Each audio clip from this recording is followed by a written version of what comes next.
प्रिय दर्शकों, जैसा कि हम सभी जानते हैं कि हिंदू धर्म में देवी सरस्वती को विद्या एवं ज्ञान की देवी माना जाता है और ऐसा भी माना जाता है कि पृथ्वी लोक पर मनुष्यों के उद्धार के लिए देवी सरस्वती नदी के रूप में अवतरित हुई थी, जिसके जल को हिंदू धर्म में गंगा जल की तरह पवित्र माना गया है। और देवी सरस्वती ही पृथ्वी लोक पर देवी नंदा के नाम से भी जानी जाती हैं। लेकिन मित्रों, क्या आप जानते हैं कि देवी सरस्वती का नाम नंदा कैसे और किसकी वजह से पड़ा? अगर नहीं तो इस कथा को अंत तक जरूर देखें, क्योंकि आज की इस वीडियो में मैं आपको इसी से जुड़ी एक कथा के बारे में बताने जा रहा हूँ, जिसका वर्णन पद्म कथा के अनुसार बहुत पहले पृथ्वी पर प्रबंजन नाम के एक महाबली राजा हुआ करते थे।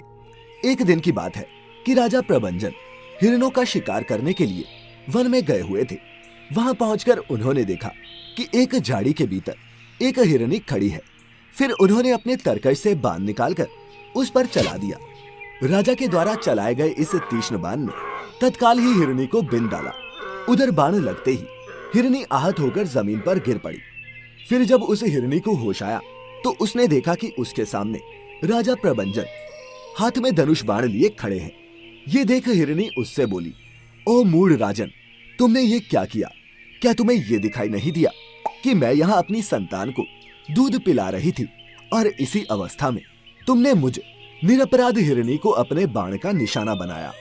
तेरा ये अपराध क्षमा के योग्य नहीं है, इसलिए मैं तुम्हें श्राप देती हूँ कि इसी समय तुम कच्चा मांस खाने वाले पशु बन जाओ, अर्थात तुम बाघ बन जाओ। उधर हिरनी का श्राप सुनकर सामने खड़े हुए राजा प्रबंजन व्याकुल हो उठे। फिर कुछ क्षणों बाद उन्होंने हिरनी के सामने हाथ जोड़ते हुए कहा, हे कल्याणी, मैं नहीं जानता था कि तुम अपनी संतान को दूध पिला रही थी और अनजाने में ही मैंने तुझ पर यह बाण चला दिया। हो सके तो मुझे क्षमा कर दो और कृपया करके ये बताओ कि मुझे बाघ की योनि से मुक्ति कब मिलेगी, क्योंकि मैं तुमसे अपना श्राप वापस लेने को नहीं कह सकता। तब वह हिरनी बोली, राजा, आज से 100 वर्ष पश्चात जब तुम एक गाय के साथ वार्तालाप करोगे तब तुम्हें बाघ की योनि से मुक्ति मिल जाएगी। और तुम्हें बता दूं कि उस गाय का नाम नंदा होगा। इतना कहकर उस हिरनी ने अपने प्राण त्याग दिए। उधर हिरनी के प्राण त्यागते ही राजा प्रबंजन बाघ बन गए। उस बाघ की आकृति बड़ी ही भयानक थी। इसके बाद बाघ रूपी राजा प्रबंजन उस वन में मौजूद पशुओं का शिकार कर अपना जीवन व्यतीत करने लगे। इसके बाद समय बीतता गया और एक दिन बाघ रूपी राजा प्रबंजन के मन में ये विचार आया कि आज से पशुओं की हत्या वो नहीं करेगा। परंतु फिर उसने सोचा कि अगर मैंने शिकार करना छोड़ दिया तो जीवित कैसे रह पाऊंगा? इस योनि में मेरे द्वारा पुण्य नहीं हो सकता। पता नहीं कब मुझे इस योनि से मुक्ति मिलेगी। उधर जब राजा प्रबंजन के श्राप के 100 साल पूरे होने वाले थे, तब एक दिन उस वन में गांव का एक बहुत बड़ा झुंड घास चरने के लिए आया। गांव के उस झुंड में एक बहुत ही हष्टपुष्ट गाय थी, जिसका नाम नंदा था। नंदा गांव के उस झुंड की प्रधान गाय थी। नंदा को किसी से भी डर नहीं लगता था। वह सबके सामने निर्भय होकर चला करती। परंतु उस दिन वह अपने झुंड से बिछुड़ गई और चलते चलते बाघ रूपी राजा प्रबंजन के सामने जा पहुंची। फिर वह बाघ नंदा के समीप पहुंचा और बोला, आज विधाता ने तुझे मेरा ग्रास नियत किया है, क्योंकि तुम स्वयं चलकर मेरे पास आई हो। बाघ के मुख से ऐसी बातें सुनकर नंदा को अपने पुत्र की याद आने लगी। वह अपने पुत्र को याद करके रोने लगी।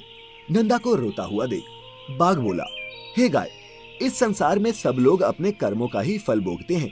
तुम स्वयं मेरे पास आ पहुंची हो तो इससे जान पड़ता है कि तेरी मृत्यु विधाता ने आज ही नियत की है। फिर व्यर्थ में शोक क्यों मनाती हो? अच्छा ये तो बताओ, तुम रो क्यों रही हो? बाघ का ये प्रश्न सुनकर नंदा बोली, हे बाघ, मैं तुम्हें नमस्कार करती हूँ। अगर मुझसे कोई अपराध हो गया हो तो मुझे क्षमा कर दो। मैं जानती हूँ कि तुम्हारे पास आए हुए किसी भी प्राणी की रक्षा असंभव है, किंतु मैं जीवन के लिए शोक नहीं कर रही, क्योंकि मैं जानती हूँ कि एक न एक दिन तो सभी की मृत्यु होनी ही है, तो उसके लिए क्या चिंता। किंतु बाघराज, अभी अभी मैंने एक बछड़े को जन्म दिया है। ये बछड़ा मेरी पहली संतान है, जिस कारण वह मुझे बहुत ही प्रिय है। मेरा बच्चा अभी मेरा ही दूध पीकर जिंदा रहता है और इस समय वह भूख से पीड़ित होकर मेरी राह देख रहा होगा। यही सोचकर मैं रोने लगी थी। मैं सोच रही थी कि मेरा बच्चा जिंदा कैसे रहेगा, इसीलिए मैं उसे दूध पिलाना चाहती हूँ। अतः मुझे थोड़ी देर के लिए जाने दो। बछड़े को दूध पिलाकर और उसे अपनी सखियों की देखरेख में सौंपकर मैं तुम्हारे पास लौट आऊंगी उसके बाद तुम मुझे खा लेना। नंदा की ये बातें सुनकर बाघ ने कहा, अब तुझे पुत्र से क्या काम। नंदा बोली, यदि मैं पुनः लौटकर ना आऊं तो मुझे वही पाप लगे जो ब्राह्मण तथा माता पिता का वध करने से लगता है। इतना ही नहीं, जो एक बार अपनी कन्या का दान करके फिर उसे किसी दूसरे को देना चाहते हैं, उन्हें जो पाप लगता है वो भी मुझे लग जाए। नंदा की बातें सुनकर बाघ रूपी उस राजा को विश्वास हो गया और उसने गाय से कहा, तुम्हारे इन वचनों से मुझे विश्वास हो गया है, पर कुछ लोग तुमसे ये भी कहेंगे कि स्त्री के साथ हास परिहास में, विवाह में, गौ को संकट से बचाने में तथा प्राण संकट उपस्थित होने पर जो शपथ की जाती है उसकी उपेक्षा से पाप नहीं लगता। किंतु तुम इन बातों पर विश्वास ना करना। इसीलिए तुम्हारी बुद्धि में ये बात नहीं आनी चाहिए कि मैंने शपथ द्वारा बाघ को ठग लिया। तुमने ही मुझे धर्म का सारा मार्ग दिखाया है, अतः इस समय तुम्हारी जैसी इच्छा हो करो। बाघ की ये बातें सुनकर नंदा बोली, हे बाघ, तुम्हारा कथन ठीक है, तुम्हें कौन ठग सकता है। तब उस बाघ ने कहा, गाय अब तुम जाओ और अपने पुत्र को दूध पिलाओ तथा माता बाई सखी से मिलकर शीघ्र ही यहाँ लौट आना। बाघ के ऐसा कहने पर नंदा अपने घर की ओर चल पड़ी, किंतु उसकी आंखों से आंसुओं की धारा बह रही थी। फिर घर पहुंचकर जब उसके कानों में अपने बछड़े की आवाज सुनाई दी तो वह तेजी से दौड़कर उससे जाकर लिपट गई और जोर जोर से रोने लगी। अपनी माता को रोता हुआ देख बछड़े ने शंकित होकर पूछा, माता आज क्या हो गया है, तुम रो क्यों रही हो और आज तुम अत्यंत डरी हुई दिख रही हो, ऐसा क्यों है। बछड़े के मुख से ऐसी बातें सुनकर नंदा बोली, पुत्र तुम मेरा दूध पियो, क्योंकि ये हम लोगों की अंतिम भेंट है। आज के बाद तुम्हें अपनी माता का दूध पीने को नहीं मिलेगा। ये सुन बछड़ा बोला, लेकिन माता आप ऐसा क्यों कह रही हैं। तब नंदा बोली, मैं आज जब वन में घास चरने के लिए गई थी तो वहां मुझे एक बाघ मिला। वह भूखा था और मुझे खाना चाहता था, इसीलिए मैं उसे वचन देकर आई हूँ कि तुम्हें दूध पिलाकर और सखियों से मिलकर उसके पास वापस लौट जाऊंगी। अपनी माता की ये बातें सुनकर बछड़ा बोला, माँ मैं भी तुम्हारे साथ उस बाघ के पास चलूंगा। तुम ना रहोगी तो मैं अकेले भी तो मर ही जाऊंगा, फिर साथ ही क्यों ना मरूं। यदि बाघ तुम्हारे साथ मुझे भी मार डालेगा तो निश्चय ही मुझे उत्तम गति मिलेगी। अपने पुत्र की ये बातें सुनकर नंदा ने कहा, पुत्र मेरी मृत्यु तो नियत है, दूसरे की मृत्यु के साथ अन्य जीवों की मृत्यु नहीं होती, क्योंकि जिसकी मृत्यु नियत हो उसी की होती है। तुम्हारे लिए माता का ये उत्तम एवं अंतिम संदेश है, मेरे वचनों का पालन करते हुए यहीं रहो और जीवन में कभी भी लोभ में आकर ऐसी घास को चरने के लिए ना जाना जो किसी दुर्गम स्थान पर हो। भयंकर वन में कभी भी अकेला ना रहना। मेरी मृत्यु से तुम घबराना नहीं, क्योंकि एक ना एक दिन सबकी मृत्यु निश्चित है। पुत्र तुम शोक छोड़कर मेरे इन वचनों का ध्यान रखना। इतना कहकर नंदा अपने पुत्र के मस्तक को चूमकर रोती हुई अपनी माता के पास जाकर बोली, हे माते, मैं अपने झुंड के आगे चढ़ती हुई चली जा रही थी। इतने में ही एक बाघ मेरे पास आ पहुंचा। मैं उसे लौट आने का वचन देकर आप सबसे मिलने आई थी और अब फिर वहीं जा रही हूँ। हे माँ, अगर मुझसे कोई अपराध हुआ हो तो मुझे क्षमा करना।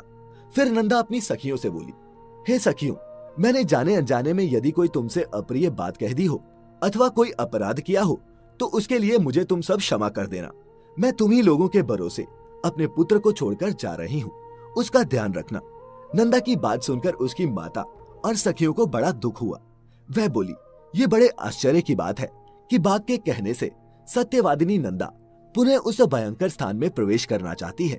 हे नंदे, तुम्हें वहां नहीं जाना चाहिए, क्योंकि ऋषियों ने कहा है कि अगर प्राण संकट में हो तो शपथ के द्वारा आत्मरक्षा करने से पाप नहीं लगता।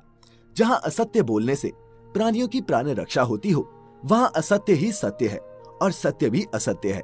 सखियों के मुख से ये सारी बातें सुनकर नंदा बोली, बहनों, दूसरों के प्राण बचाने के लिए मैं भी असत्य कह सकती हूँ, किंतु अपने जीवन की रक्षा के लिए मैं किसी तरह का झूठ नहीं बोल सकती, क्योंकि जीव अकेले ही गर्भ में आता है और अकेले ही मरता है, अकेले ही उसका पालन पोषण होता है और अकेले ही वह सुख और दुखों को भोगता है।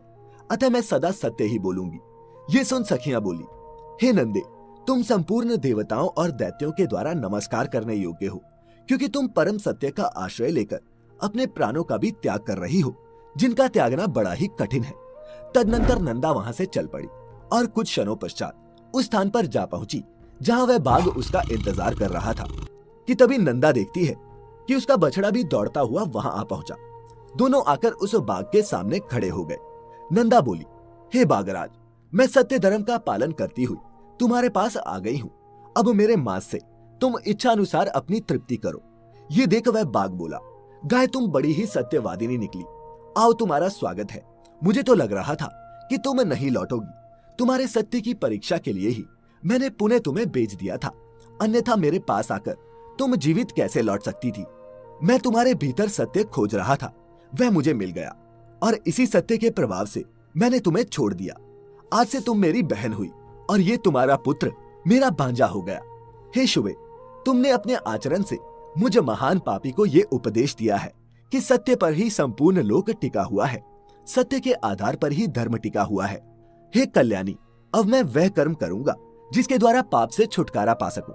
अब तक मैंने हजारों जीवों को मारा और खाया है। मैं महान पापी, दुराचारी, निर्दयी और हत्यारा हूँ। पता नहीं ऐसा दारुण कर्म करके मुझे अपने पापों से मुक्त होने के लिए कैसी तपस्या करनी चाहिए। अगर बता सको तो कृपया करके संक्षेप में बताओ। बाघ के मुख से ऐसी बातें सुनकर गाय की आंखों में आंसू भर आए और वह बाघ से बोली, भाई बाघ, विद्वान पुरुष सत्ययुग में तप की प्रशंसा करते हैं और त्रेता में ज्ञान और उसके सहायक कर्म की, द्वापर में यज्ञों को ही उत्तम बतलाते हैं, किंतु इस कलयुग में एकमात्र दान को ही श्रेष्ठ माना गया है। संपूर्ण दानों में एक ही दान सर्वोत्तम है और वो है अभय दान। इससे बढ़कर कोई दूसरा दान नहीं है। जो समस्त चराचर प्राणियों को अभय दान देता है वह सब प्रकार के भय से मुक्त होकर पर ब्रह्म को प्राप्त होता है। तब वह बाघ बोला, हे बहन, पूर्व काल में मैं एक राजा था, किंतु एक हिरणी के श्राप के कारण मुझे इस बाघ के शरीर को धारण करना पड़ा। तब से निरंतर प्राणियों का वध करते रहने के कारण मैं सारी बातें भूल गया था, किंतु तुमसे मिलकर फिर उनका स्मरण हो आया है। तुम भी अपने इस सत्य के प्रभाव से उत्तम गति को प्राप्त होंगी। अब मैं तुमसे एक प्रश्न और पूछता हूँ कि तुम्हारा नाम क्या है। तब नंदा बोली, हे भाई, मेरे स्वामी का नाम नंद है और उन्होंने ही मेरा नंदा नाम रख दिया है। नंदा का नाम कान में पड़ते ही राजा प्रभंजन शाप से मुक्त हो गए। उन्होंने पुनः बल और रूप से संपन्न राजा का शरीर प्राप्त कर लिया और उसी क्षण यशस्विनी नंदा के दर्शन करने के लिए साक्षात धर्म वहां आए और बोले, नंदे, मैं धर्म हूँ, तुम्हारी सत्यता से प्रसन्न होकर यहाँ आया हूँ। तुम मुझसे कोई भी श्रेष्ठ वर मांग सकती हो। धर्म के ऐसा कहने पर नंदा ने कहा, हे धर्मराज, आपकी कृपा से मैं पुत्र सहित उत्तम पद को प्राप्त हूँ तथा ये स्थान मुनियों को धर्म प्रदान करने वाला शुभ तीर्थ बन जाए।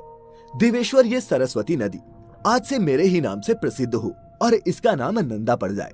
नंदा के ऐसा कहते ही वह पुत्र सहित उत्तम लोक में चली गई।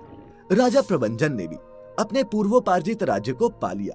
नंदा सरस्वती के तट से स्वर्ग को गई थी, इसीलिए विद्वानों ने वहां सरस्वती का नाम नंदा रख दिया और तभी से देवी सरस्वती नंदा के नाम से भी जानी जाने लगी। पद्म पुराण की माने तो इस नदी के दर्शन मात्र से भी मनुष्य को पापों से छुटकारा मिल जाता है। तो दर्शकों, उम्मीद करता हूँ कि आपको हमारी आज की ये कथा पसंद आई।